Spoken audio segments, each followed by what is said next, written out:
Hello, I'm Zetta Thomelin from the Research Council of Complementary Medicine, and I'm here today with Nick Lowe, who won our oral poster presentation for his research this year. Hi, Nick. Hi, Zetta. So could you tell us a bit about the topic of your research? Yeah, absolutely. So our research, it was a real world observational study, which was a mix of clinical registry data and case report data from acupuncture and traditional East Asian medicine practice. Mm. And what we looked at was a quantitative analysis of the patient outcomes from the registry and from the case reports, primarily looking at pain scores. So your Right. typical 0 to 10 pain scale, and as well as basic sort of demographic data and things like that. So we had a patient sample of about 233 patients, Okay, good and size. we tracked patient outcomes sort of over the course of a year as well. So relatively kind of long term.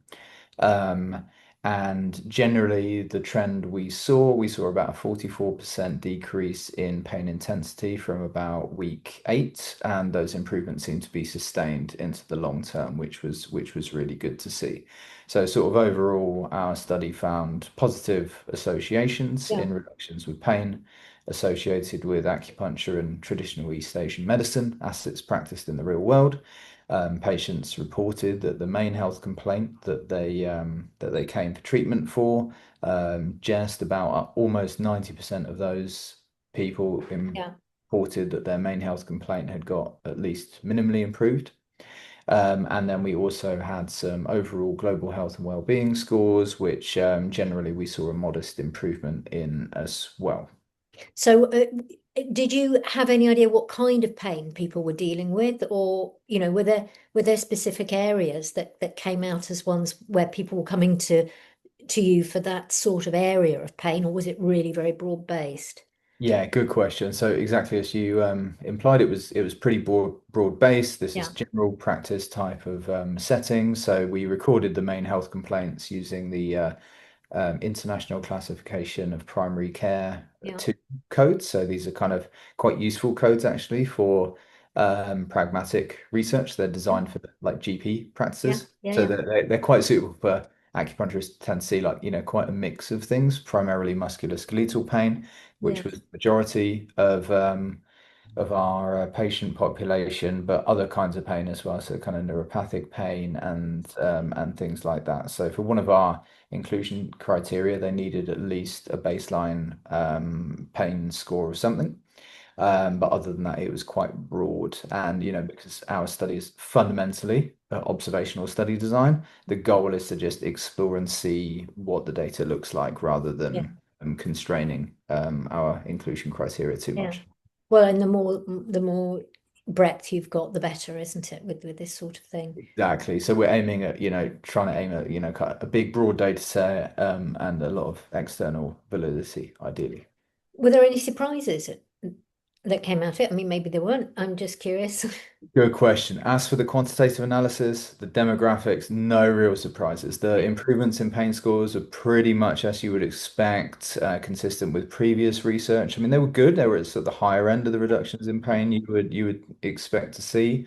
But yet they were in keeping the demographics, mainly female population, mainly slightly older, mean age, presenting with predominantly musculoskeletal pain, yeah. chronic in nature. So it's completely consistent with previous research. And it is good to have this time frame of a year kind of to really get a sense, because with some treatments people feel it gets better for a while, but does that continue? And I think that's an important decision point when people start treatment, is it? Is this going to help me in the long term? And I guess your research is showing that. Yes, completely. I'll caveat that with saying there is more missing data for the longer term Yeah. time points, just because typically in real world clinical settings, you're going to see a fall off in Yes. patients Yeah. responding to their Yeah. follow-up Yeah. questionnaires and Yeah. assessment. Um, but yeah, absolutely. This is probably one of the strengths of pragmatic research, Yes.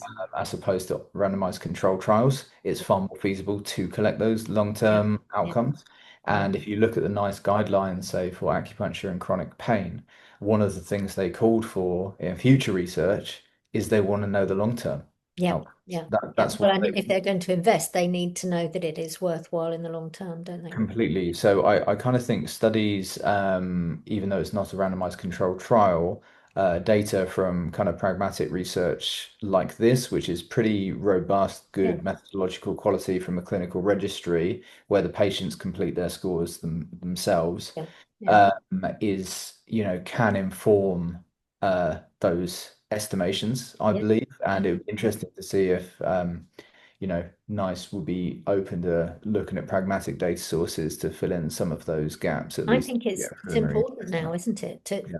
for them to look at different kinds of research because it's the lived experience, really, isn't it, of patients that's getting overlooked, I think. Yeah, it is. And I think they are increasingly doing that. The NICE published their real world evidence framework. So Yes, I do think for certain yeah, conditions and certain interventions that are maybe more difficult to study in randomized controlled trials, there is room for that. And I think they will be probably continue to, increase their reliance on pragmatic data. yeah. So we need to be ready with that research Yes, when they start absolutely. doing so. Yeah. So are you taking this further? Is there a next phase to this? Are you expanding it? What's happening next for you with this work?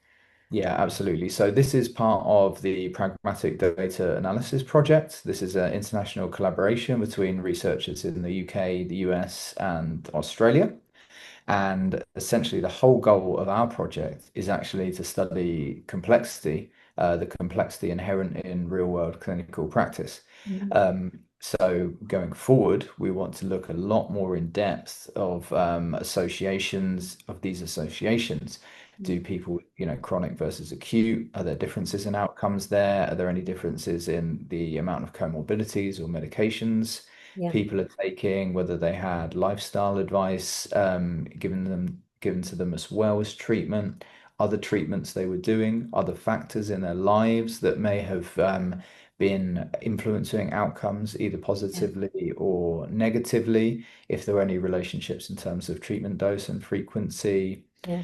and things like that. So all this, big soup that's involved in a Yes. complex That intervention. sounds really useful, doesn't it? I Yeah. mean, to bring in those that depth of analysis can really answer so many more questions for I think and could be applied to different modalities, couldn't it? I mean, it's Completely. So it's really the methods we're using and trying to develop to analyze this complex intervention is completely transferable yeah, to, most types of complex interventions, really, that would share a lot of similar features and characteristics.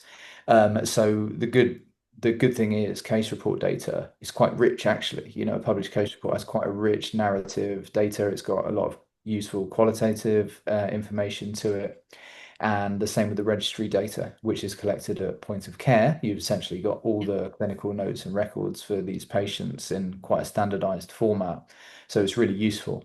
But before you can get really excited and carried away with all these other specific and non-specific variables, yeah, you've got to do the basics, which is yeah, the yeah, graphics, the yeah, quantitative outcomes, and just so this is really the analysis of the first paper in this series, which mm, is just laying the groundworks, the quantitative groundworks for the mixed method stuff that we're yeah. going to that we are doing and will continue to do in the next sort of few years. That sounds extremely exciting. So I look forward to hearing the next phase, perhaps at another RCCM conference. Uh, Maybe if we get the next one done in time. Yeah, that would be fantastic. Thanks. It's been lovely talking to you today, Nick, and finding more about your work. Okay. Great. Thanks Thank very you. much, Zetta. Thank you.